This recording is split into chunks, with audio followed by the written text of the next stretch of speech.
విక్రమ్ టీవీకి సబ్స్క్రైబ్ చేయండి. Subscribe to Vikram TV. Subscribe to Vikram TV. Subscribe to Vikram TV. Subscribe to Vikram TV. Please like, share and subscribe to Vikram TV. నేను government నా భార్యకు బీడీ కార్మికురాలు నా భార్య ఆమె పేరు మీద అప్పుడు గవర్నమెంట్ బీడీ కార్మికులకు లోన్లు ఇచ్చింది. ఇండ్ల లోన్ 10,000 రూపాయలు లోన్లు ఇచ్చింది. ఓకే. సో నేను కూడా బీడీలు చేస్తుంటే చదువుకుంటుంటే బీడీలు కూడా నేర్చుకున్నా. మా అమ్మ చేస్తుండే కాబట్టి మాకు అన్ని పనులు వస్తాయి. బీడీలు చేసేవాళ్ళం, వ్యవసాయం చేసేవాళ్ళం. అంటే 1/4 ఎకరం భూమి ఉంది నాకు. ఆ 1/4 ఎకరం పొలం దున్నుకునేవాడిని.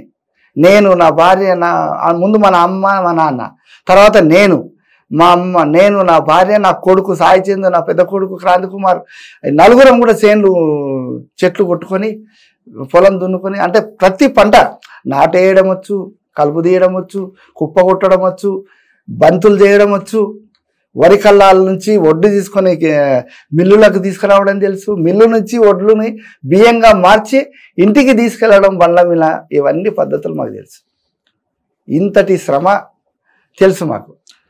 అట్లా మేము ఆ రకంగా జీవించి మేము 10 మందికి సాయం చేయాలి అని ఆ రకంగా మేము, నా భార్యకు అట్లా ఇల్లు వస్తే ఆ ఇల్లు కట్టుకున్నాం. ఇప్పుడు నా పెద్ద కొడుకు ఆర్మీలో పనిచేస్తే కూడా ఇల్లు లేదు, సొంతం ఇల్లు లేదు. ఇప్పుడు మా సాయి చందు అట్లా ఆయన ప్రచారంలోకి బాగా వచ్చిండు కాబట్టి తప్పకుండా ఒక ఇల్లు, ఇక తను మా కోడలు కూడా బాగా కొంచెం ఆర్థికంగా కొంచెం పర్వాలేదు వాళ్ళ కుటుంబం కాబట్టి మా సాయి కూడా ఒక పేరు వచ్చింది. ఇల్లు ఉండాలని ఒక ఆలోచన వచ్చి ఇల్లు కట్టుకున్నాడు.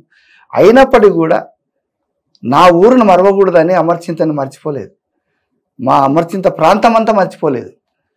మొత్తం ఎక్కడ పోయినా వనపర్తి జిల్లా, ఇప్పుడు మాది వనపర్తి జిల్లా అంతా కూడా సాయి చంద్ అలంపూర్ జిల్లా, గద్వాల్ జిల్లా అలంపూర్ ప్రాంతం. అంటే ఆయనకు టికెట్ వస్తుంది, ఎమ్మెల్యే టికెట్ వస్తుంది అని ప్రచారం జరిగినందుకు ఇప్పటికీ అలంపూర్లో సాయి చంద్ ఇంట్లో ప్రతి ఇంట్లో ఈ ఫోటోలు పెట్టుకున్నారట. ఆయనకు జన్మదినాలు వస్తే రక్తదానాలు చేస్తున్నారట. అంటే ఆయన ఎంత పేరు సంపాదించుకున్నాడు. ఒకప్పుడు వైఎస్ రాజశేఖర రెడ్డి ఫోటోలు పెట్టుకునే వాళ్ళు ముఖ్యమంత్రి అయినాక. అవును, దేవుడితో కొలుచుకున్నారు. ఇప్పుడు సాయి ఏమీ కాలే, ఎమ్మెల్యే కూడా కాలేదు. కేవలం గిడ్డంగుల కార్పొరేషన్ చైర్మన్ అయిన తర్వాత ఆయనకు అంత పేరు. అంటే ఎంతకు పేరు వచ్చింది అంటే ఆయన లేకపోతే ఈ ప్రపంచం అంతా ఏమైపోవాలనేటంత పరిస్థితి వచ్చింది. చనిపోయిన రోజు చాలా మంది వచ్చారు, పెద్ద పెద్ద. అసలు ఇసుక వేస్తే ఇసుక రాలనంత జనం వచ్చిండ్రు ఆ రోజు. తెలుసు, బక్రీద్ పండుగ. అవును. తర్వాత హిందువుల్లో ఏకాదశి పండుగ అని, మొదటి ఏకాదశి, తొలి ఏకాదశి అంటారు. ఆ 2 దినాలు ఒకటే రోజు వచ్చినాయి. అటు ముస్లింలు జరుపుకునే పండుగ, ఇటు హిందువులు జరుపుకునే ఏకాదశి పండుగ. ఎంత మంచి దినం అది ఆ రోజు.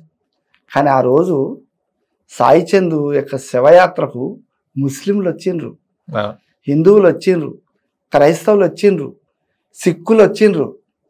అంటే మతాలు జాతులకు సంబంధం లేకుండా సాయి చంద్ యొక్క శవయాత్రకు వచ్చిండ్రు. పండుగ వదిలిపెట్టిండ్రు. నేను చూసింటావు. ముస్లిం పిల్లలు నాకు, నేను ఏడుస్తూ శవయాత్రలో కూర్చున్నా, నీళ్ళు తెచ్చిస్తున్నారు ముస్లిం అబ్బాయిలు. డాడీ తీసుకో, నీళ్ళు తీసుకో, తాగు, ఏడవక డాడీ అంటున్నారు. అంటే ఎంత, అసలు నాకైతే ఎంతమందికి ఇంత ప్రేమ ఉందా? ఇన్ని మతాలకు సంబంధం లేకుండా నా కొడుకు ప్రేమను అందించిండు. ఇంత గొప్ప ప్రేమ.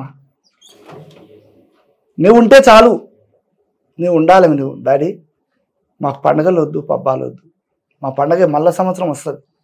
కానీ సాయి రాడు కదా. సాయి చంద్ శవయాత్రను మేము మోయకపోతే మా జీవితాలకు అర్థం లేదు. ఆయన పాటలు వినకపోతే మా జీవితాలకు అర్థం లేదు.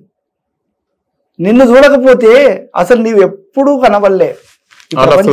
అసలు సాయి చంద్ నాన్న అనేవాడు ఉన్నాడా చనిపోయిందా అనేది తెలియదు ఎవరికి.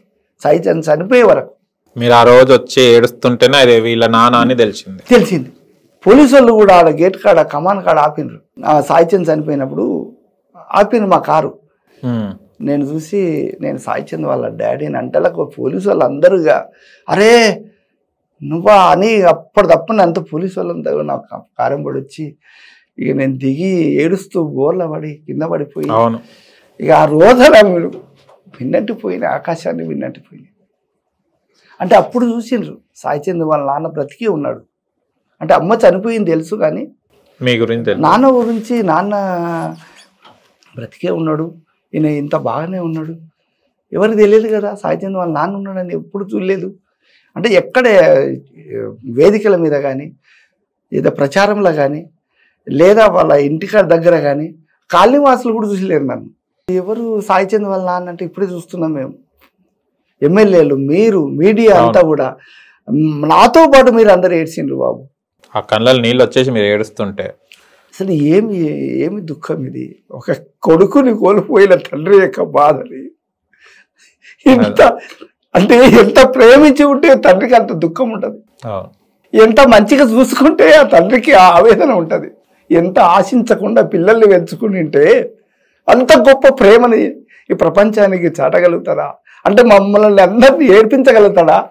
ఎంతో మంది చనిపోయినారు కానీ అందరూ ఏడవలేరు. ఎవరి దుఃఖం వాళ్ళది అనుకుంటారు. కానీ సాయి నావాడు అనుకుని ఏడ్చిండ్రు. సాయి వాళ్ళ నాన్న కూడా మా నాన్ననే అనుకున్నారు చాలామంది చెప్పారు అప్పుడు ఆ రోజుకి. డాడీని భయపడకు, మేమున్నాం, సాయి లేడని నీవు దుఃఖపడకు,